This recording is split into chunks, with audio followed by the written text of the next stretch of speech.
Welcome back. This begins Module 1.1.4 titled Single Variable Analysis. Last time we spoke about the scientific method, the approach that helps to distinguish science from other branches of knowledge. We're going to refine that distinction by using single variable analysis, one approach that scientists use to learn about the world. So in this case, I would like you to understand single variable analysis very well, and my goal for you is that you would be presented with a research question and be able to design an experiment specifying variables and groups and things like this. So that's our goal, but let's start at the beginning, and that is to explain that there are in fact three categories of variables in single variable analysis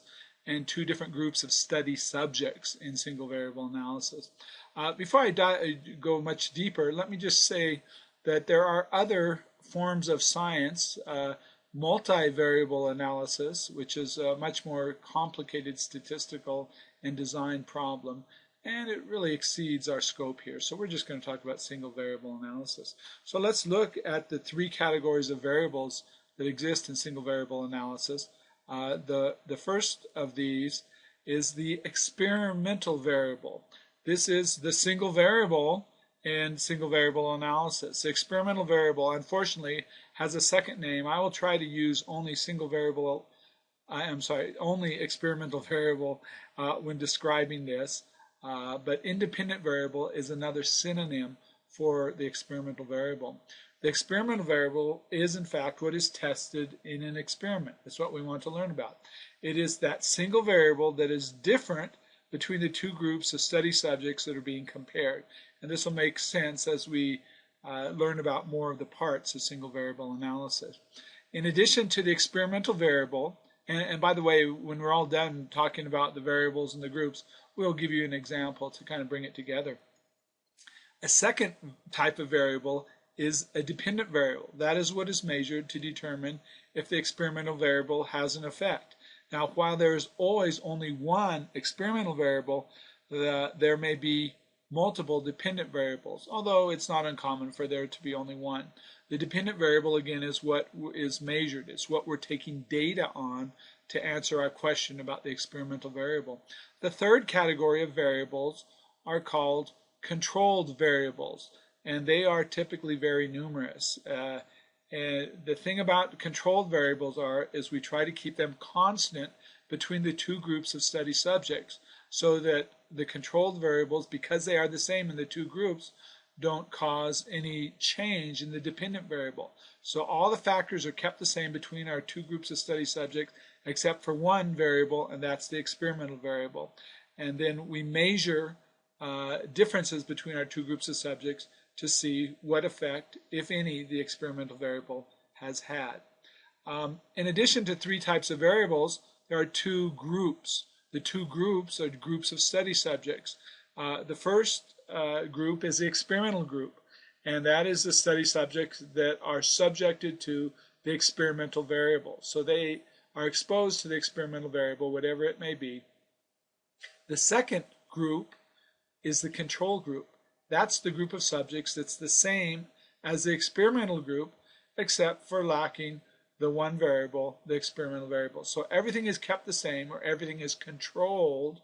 All the other variables besides the experimental variables kept the same between these two groups, the experimental group and the control group, except for the experimental variable, and that's what we test. And so keep everything the same except for one thing, and then we can tell what effect, if any, that one thing has. And so this is a very straightforward but a very powerful expression of the scientific method. In order to better understand this, we're going to apply single variable analysis to a historical biological experiment which really preceded single variable analysis, so we're going to apply it after the fact. And this example is going to be Francisco Reidy's test of spontaneous generation. Now, as it says here, and I just stated, this is applied after the fact. Francisco Reidy did not understand that he was doing single variable analysis. We're just applying it to his experiment after the fact. Now, he was testing spontaneous generation, and that is the belief, and it was a very common belief in the Middle Ages, that life comes from non-life. For example, the idea that insects simply come from non-living soil, or that if you have a box of rags, that it gives rise spontaneously to mice. The idea that the fire newt comes from fire. Of course, in fact, the little amphibian was already in the log that was thrown in the fire and it crawled out. And so people thought the fire generated it. This kind of idea. AKA, also known as abiogenesis. Life, Genesis being the beginning in life, and A being not alive. So life from not life is what spontaneous generation is. Now, Francisco Redi, he observed that people widely believed that that maggots were given rise to from meat. Now, you could cut a piece of meat off and you put it there on the table, and in a few days, maggots would spontaneously be there. And so people believe that meat gave rise to maggots. But Francisco Redi, he had a different take. And here's some ooey gooey pictures, some maggots and some meat and some flies. So Francisco Redi, he observed and he saw flies were on the meat. And so he had an alternative hypothesis to spontaneous generation. He said that flies were the source of the eggs which gave rise to the maggots, and that if you kept flies away from the meat, that you would prevent the formation of maggots. And so he designed a test to see if this was the fact. And so that was his observation. His hypothesis was that flies produce the maggots, and keeping flies from the meat will prevent the appearance of maggots. His experiment was to get two identical pieces of meat, two identical jars. He placed the meat in each jar, and each of the jars would be a group. The control group he would leave uncovered and leave exposed for several days, while the experimental group he would cover the jar with gauze, and he would leave it covered for several days. And notice down here on the bottom, this simple experiment, I have identified the variables for you. So in Francisco Redi's experiment, the gauze was the experimental variable. It was the only thing that differed between the two treatments. The dependent variable were maggots, and the controlled variables were the jar, the kind of meat, the place where the jar was placed, the length of time, the temperature.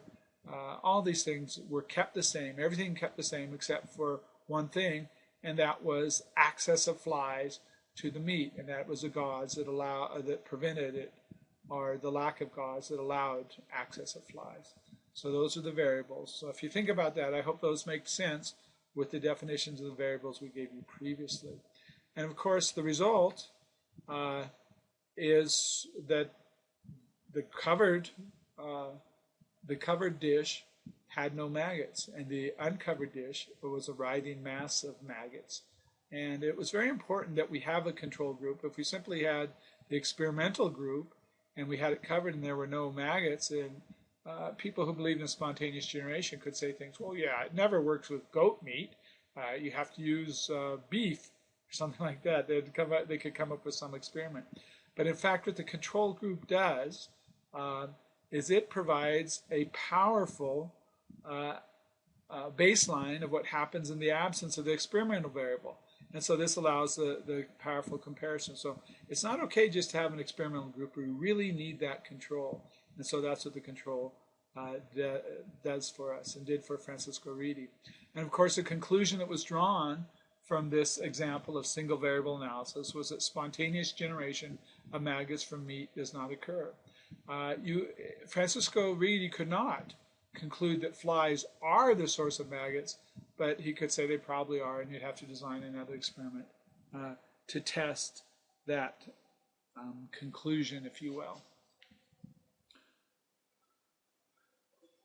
At this point, we're going to end this module as well, this mini lecture, and we will continue on with some more information about experimental design and a few more things that you need to really design a proper experiment. That will be in our next module. So thank you very much.